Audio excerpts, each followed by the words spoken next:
అందరికీ నమస్కారం. ఓం నమో వెంకటేశాయ. సర్వం శ్రీ వెంకటేశ్వర నమస్తు.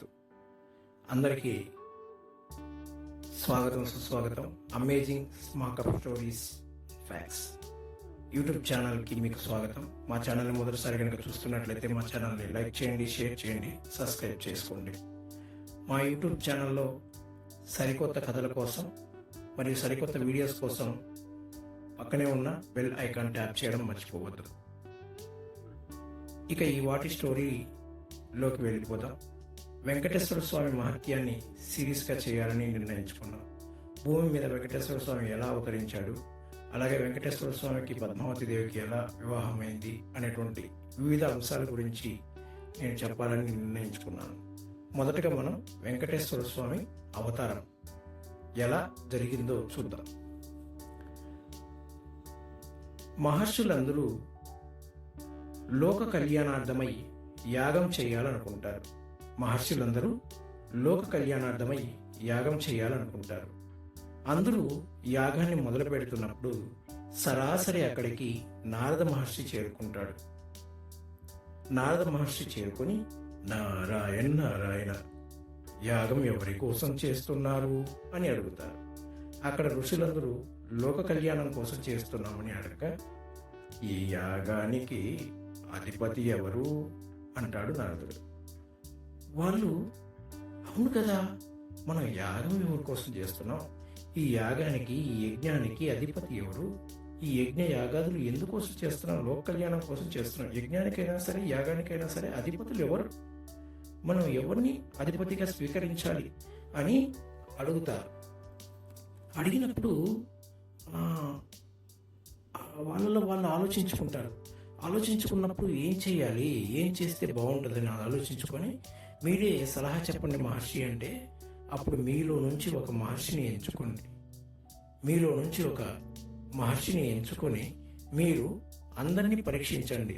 త్రిమూర్తులలో ఎవరు శ్రేష్ఠులో పరీక్షించి ఆ త్రిమూర్తులలో ఒకరిని మీరు యజ్ఞాధిపతులుగా ఎంచుకొని యజ్ఞయాగాలను చేయండి అని చెప్తారు. ఇక నారదుడు చెప్పింది కూడా సబబే అనిపించడంతో అందరూ కలిసి భృగు మహర్షిని ఎన్నుకుంటారు. ఎవరిని? భృగు మహర్షిని ఎన్నుకుంటారు. భృగు మహర్షికి 3 కన్నులు ఉంటాయి.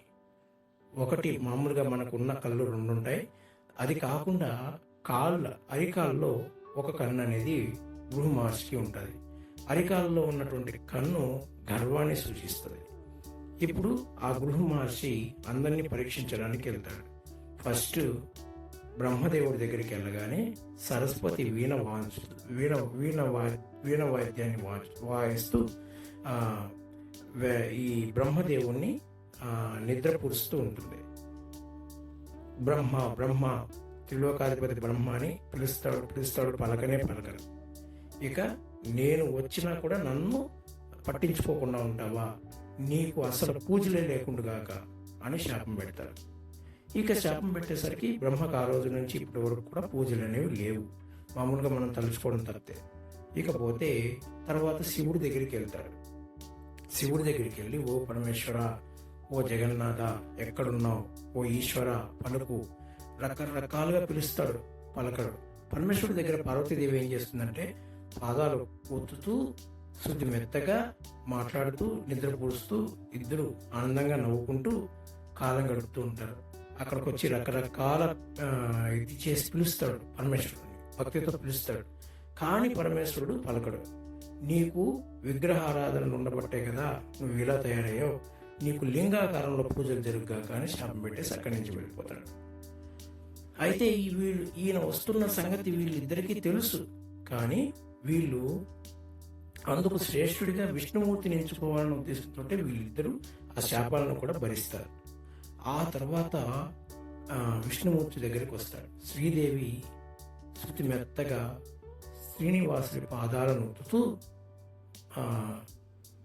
నిద్రపూరుస్తూ తన ఒడిలో శ్రీనివాసుని తలను, అదే విష్ణుమూర్తిని విష్ణుమూర్తి తలను పెట్టుకుని విష్ణుమూర్తిని నిద్రపూరుస్తూ వస్తుంది. అలా నిద్రపూరుస్తూ వస్తూ తడుతూ శృతి మెత్తగా విష్ణుమూర్తి పాదాలు ఒత్తుతున్న చూసి ఓ మహావిష్ణు, ఓ సర్వేశ్వర అని రకరకాల పేర్లతో పిలుస్తాడు. ఓ దేవదేవ రా అని పిలుస్తాడు. కానీ విష్ణుమూర్తి లేవడు. విష్ణుమూర్తి లేవకపోయేసరికి పిలుస్తూనే ఉంటాడు. విష్ణుమూర్తి లేవడు. కోపం వస్తుంది. హే విష్ణు, లేస్తావా లేవో అంటాడు. లేవడు. ఇక కోపం వచ్చి విష్ణుమూర్తి ఎదపైన అరికాళ్ళతో తన్నుతాడు. అరికాళ్ళతో తన్నిన వెంటనే, హే భృగు మహర్షి, నువ్వు ఎప్పుడొచ్చావు? మహానుభావ, మీలాంటి మహర్షులు రావడం మాకెంతో పరమ పావనం. రండి, మా గృహను పావనం చేయండి అని ఆయన పాదాలకు మొక్కుతాడు. లక్ష్మీదేవికి కోపం వస్తుంది. కోపం వచ్చి, కోపం ఎలా ఉంటుందంటే మన పెద్దలు చెప్తారు కదా, నసారానికి అంటుతుంది అని, ఆ విధంగా కోపం వచ్చేస్తుంది లక్ష్మీదేవికి. సరే, పాత్రలో నీళ్లు తీసుకొని వచ్చి ఒక పాత్రలో తనని పాదాలు పెట్టమని పాత్రను కడిగినట్టే కడుగుతూ ఆ అరికాలలో ఉన్నటువంటి కన్నుని నలిపేస్తాడు. అప్పుడు భృగు మహర్షికి వచ్చినటువంటి గర్వం తగ్గిపోయి, హే విష్ణుమూర్తి, శరణం శరణం, నీ పైన నేను కోపం చూపించాను, శరణం తల్లి, శరణం తండ్రి అని అడుగుతాడు. పర్లేదు, నేను ఇక భూమి మీద అవతరిస్తున్నాను, అవతరించే రోజులు దగ్గర పడ్డాయి, నువ్వు వెళ్ళు అంటాడు. ఆ తర్వాత ఆయన వెళ్ళగానే లక్ష్మీదేవి అలిగి పుట్టింటికి వెళ్ళిపోతుంది. ఎక్కడికి? పాల సముద్రానికి వచ్చేస్తుంది తిరిగి. పాల సముద్రానికి లక్ష్మీదేవి ఎలా వస్తుంది? అలిగి విష్ణుమూర్తి మీద ఎలా కోప్పడుతుంది? అలాగే మరలా లక్ష్మీదేవి విష్ణుమూర్తితో కలుసుకుంటుందా? అయితే విష్ణుమూర్తి కూడా భూమి మీదకి వస్తాడా? ఏం జరుగుతుంది? విష్ణుమూర్తి వెంకటేశ్వరుడిగా అవతారం ఎందుకు దాచాలి? అసలు ఏం జరుగుతుంది భూమి మీద? ఇవన్నీ తెలుసుకోవాలంటే మనం వచ్చే భాగం కోసం ఎదురు చూడాల్సింది. అంతవరకు సెలవు. నమస్కారం.